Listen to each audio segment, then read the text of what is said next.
Olá, investidor. Fazer um vídeo aqui para trazer um pouco de uma numerologia, umas coincidências nos preços atuais do Ibov, comparando com o último mega ciclo de alta que a gente teve ali pelo início de 2003, 2004 até 2008.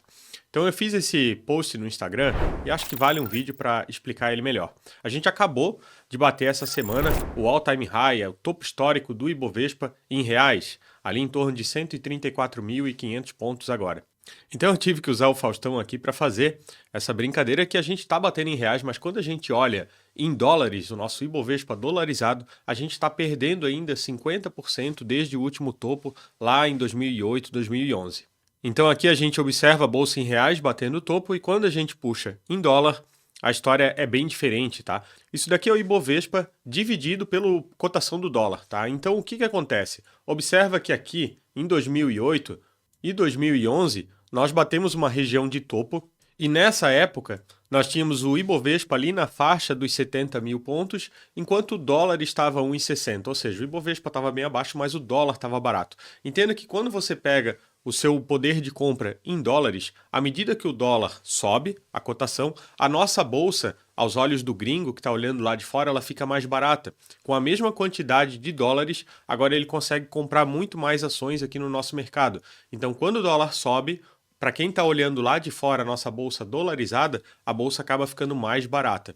Então, quando a gente teve esse ciclo do dólar saindo de 1,60 até os atuais, que chegou a bater 5,80, quando você faz essa indexação, você acaba tendo essa situação aqui, né?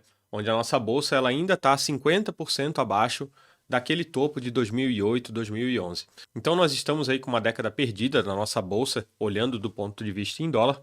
Mas isso, ao mesmo tempo, você tem que olhar o copo meio cheio ou meio vazio, né? Então, quando você analisa a bolsa em dólar, ela ainda tem campo para subir. E daí eu quero falar aqui de duas coisas. O momento atual da nossa bolsa e fazer uma comparação com o passado, tá? Eu vou começar comparando com o passado porque eu achei bem interessante as coincidências que até foi o Léo, meu sócio no nosso clube de investimentos, que percebeu e eu fui um pouco mais a fundo e vi que bateu realmente muita coisa de coincidência com aquele ciclo que a gente teve em 2003. Então, para ser mais preciso, em novembro de 2003, mais ou menos aqui no gráfico, nesse ponto aqui, a bolsa estava batendo máxima histórica em reais. Então, novamente, nesse período aqui de 2003, a bolsa estava batendo o último topo histórico em reais, mas para quem estava olhando a bolsa em dólar, ela ainda estava menos 50% dos últimos topos. Então, na mesma situação de agora. E pega aqui nesse período de novembro de 2003 que a bolsa bateu em dólar, um valor de menos 50% abaixo do último topo, pergunta para esses investidores se eles achavam que a bolsa tinha um potencial de se multiplicar por 7 vezes nos próximos 5 anos. E foi isso que aconteceu. A bolsa saiu daqui, né, desse valor em que ela estava bem depreciada e subiu, então, uma multiplicação de 600%, 7 vezes, até o topo histórico de 2008. Isso aqui foi porque a bolsa subiu e o dólar caiu. Uma outra coincidência é que nesse ponto aqui, a bolsa já estava também 10 anos lateralizando quando você olhava a bolsa em dólar. Então, esse gráfico aqui ele puxou desde 94, então desde aquele período, aqui a bolsa em dólar ela vinha lateralizando até que ele começou esse ciclo de 2003. Logicamente foi um ciclo, né, pelo boom de commodities, crescimento da China, teve vários fatores que são diferentes da conjuntura atual. Inclusive eu já falei, o que eu acho que falta para o nosso Ibovespa iniciar um grande ciclo de alta seria realmente um movimento de apreciação das commodities, um novo boom de commodities. Isso favorece muito o Brasil, né?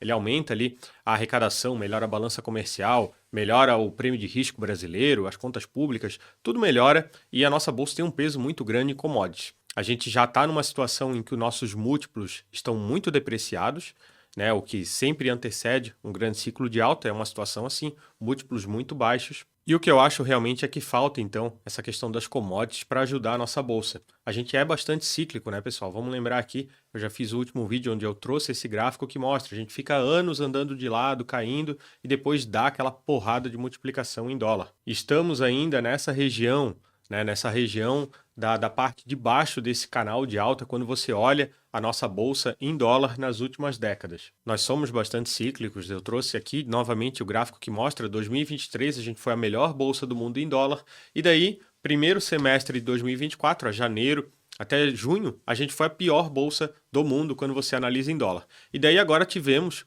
um início de segundo semestre bastante positivo. Em julho, a bolsa andou muito bem.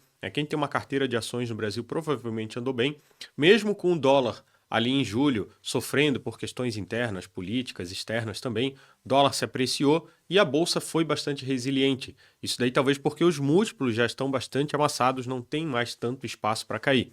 Então em julho teve um comportamento bem positivo. A bolsa está com pouco capital estrangeiro alocado, o investidor gringo saiu durante todo o primeiro semestre de 2024, agora a gente está no movimento inverso, está voltando a entrar capital gringo aqui no Brasil, tanto que a gente bateu esse topo histórico em reais, puxado muito por investimento gringo que está entrando novamente no Brasil. Um outro ponto interessante para você observar, no dia 5/8, aquela segunda-feira onde as bolsas mundiais sangraram com o desmonte do carry trade, que é feito lá no Japão, esse é um assunto que eu não vou entrar aqui para o vídeo não ficar longo, mas você observou que o mundo inteiro caiu e o Brasil caiu menos. Isso porque a gente tem pouco capital estrangeiro também alocado aqui, então o mundo inteiro precisando vender posições em renda variável para desmontar pelo menos parte daquele carry trade que era feito, e aqui o Brasil sofreu menos, indicando novamente que a gente está com múltiplos amassados, com pouco investidor estrangeiro alocado aqui no Brasil, e agora a gente está observando esse movimento inverso acontecer. A gente ainda depende das questões fiscais aqui internas,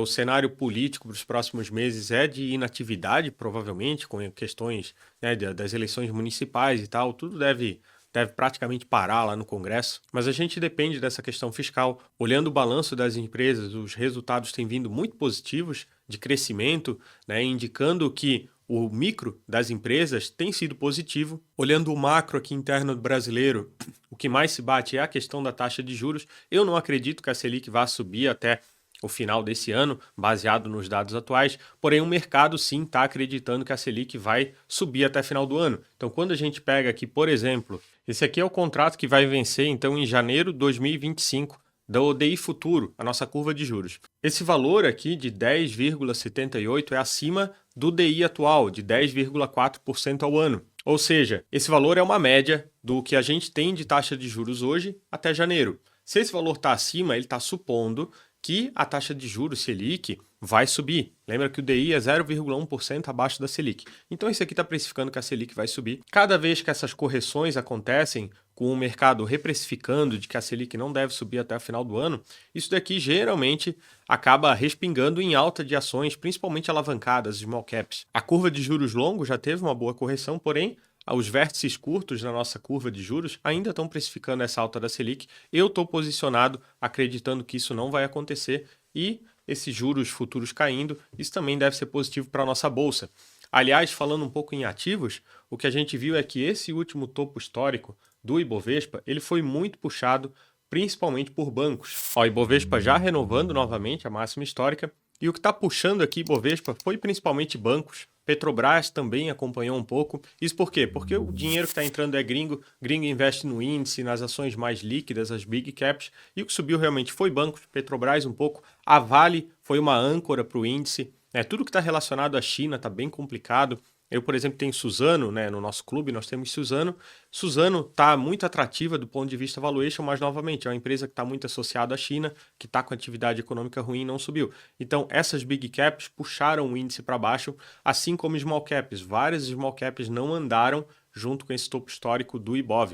Então ainda tem espaço, na medida que acontecer esse rotation, que o mercado fala, em que as small caps também começarem a ser investidas porque estão com múltiplos muito amassados e estão sim apresentando bons resultados trimestrais. Então foi isso, pessoal. Eu trouxe um pouco do que eu tenho observado nos últimos dias. Eu queria trazer essa numerologia, essa comparação com o último ciclo 2003. Não estou dizendo que é o que vai acontecer, eu só quis realmente comparar que aquele momento de 2003 estavam com os mesmos números atuais e, obviamente, ninguém daquela época acreditaria num grande ciclo de alta do Ibovespa. Eu já disse que para eu observar esse grande ciclo de alta do Ibovespa, o que eu acredito que falta realmente é um novo ciclo muito forte de commodities que ainda segue fora do radar, pelo menos pelo mercado. Se gostou desse vídeo, não deixa de dar o like, comentar, conhece as planilhas que eu tenho para investidores aqui na descrição e também a nossa assessoria de investimentos através da XP. Bons investimentos!